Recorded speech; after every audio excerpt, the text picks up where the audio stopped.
مساء الخير، ازيكم يا حبايبي؟ عاملين ايه؟ يا رب تكونوا بخير. النهارده هنعمل مع بعض كباب حله. كباب حله اكله مميزه جدا وجميله وليها طرق كتيره. يعني اهي دي الاكله بقى اللي ملهاش قانون.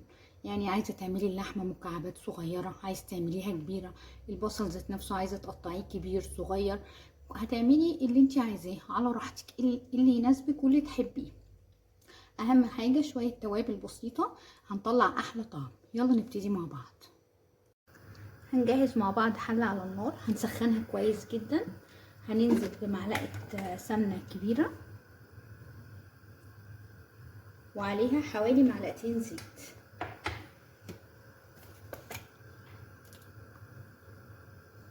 هنسيبهم يسخنوا كويس.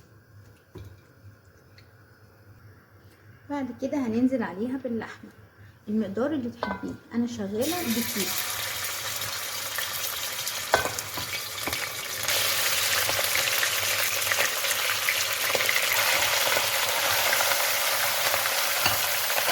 مهم جدا ان السمنة تكون سخنة.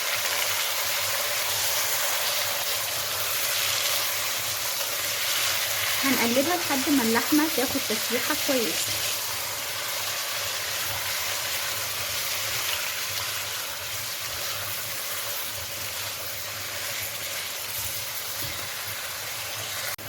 وادي شكل اللحمه بعد ما اتشوحت كويس. هننزل عليها بكيلو بصل متقطع جوانح، يعني بالشكل ده كده. متقلقيش من الكميه خالص، كيلو لحمه على كيلو بصل. البصل ده يعني على ما اللحمه تستوي هيقل جدا.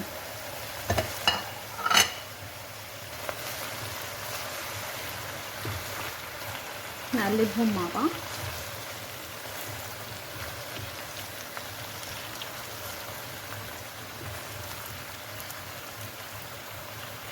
ومعانا فلفل الوان،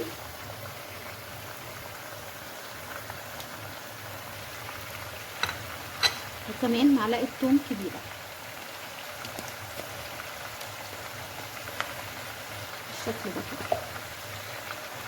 هنبتدي ننزل بالتوابل. هننزل بالتوابل كلها ما عدا الملح في الاخر خالص. معلقه فلفل اسود،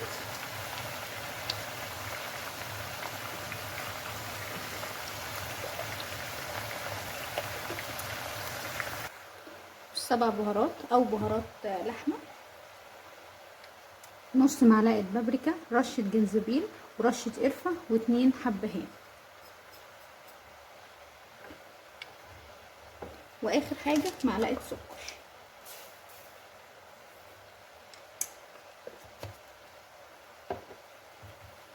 هنقلبها كويس.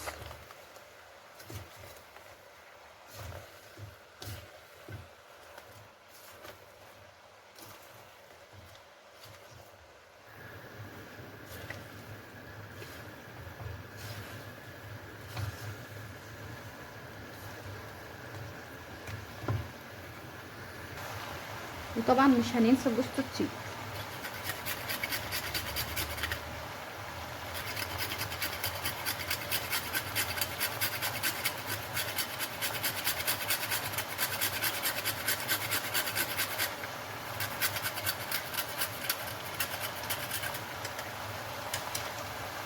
حطينا حوالي نصها. بعد ما نزلنا بكل التوابل ما عدا طبعا الملح والبصل والفلفل، هنقلبها كده تقلبتين حلوين. وبعد كده ننزل عليها بنص كوبايه ميه.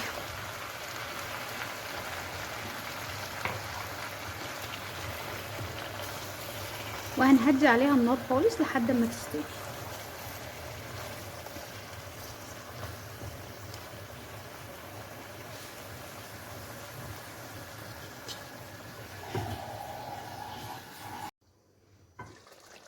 وادي شكل اللحمه بعد ما استوت. هننزل عليها بالملح حوالي معلقه ونص، وهنقلبها كويس.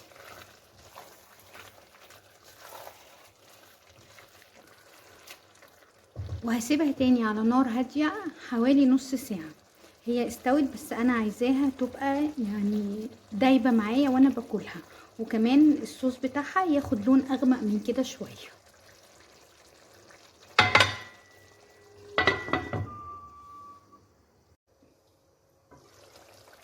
وادي شكل كباب الحله بعد ما اللحمه بقت دايبه وكمان اخدت لون مميز كده. خلاص هي جهزت للتقديم. يلا نقدمها مع بعض. انا هقدمها في سيرفيس لوحدها، ممكن نقدمها مع رز ابيض بتليق جدا معاه.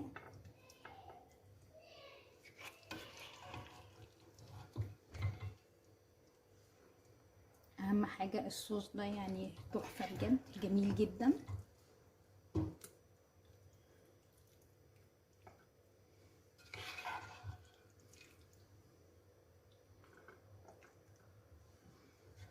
واللحمه كمان دايبه جدا، انا هوريها لكم دلوقتي.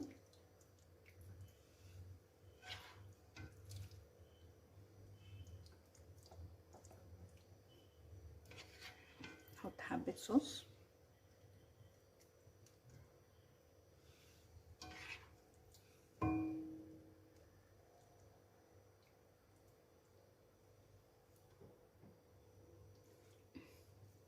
بصوا اللحمه عامله ازاي، شايفين؟ قطعها بكل سهوله. طبعا الوصفه دي يعني يفضل تكون اللحمه صغيره عشان خاطر ما تاخدش وقت طويل في السوا. يا رب تكون الوصفه النهارده عجبتكم. لو الطريقه عجبتكم اعملوا لايك للفيديو وشير وسبسكرايب للقناه وتفعيل زر الجرس عشان يوصل لكم كل جديد. استنونا في فيديو جديد ووصفه جديده. دمتم بخير.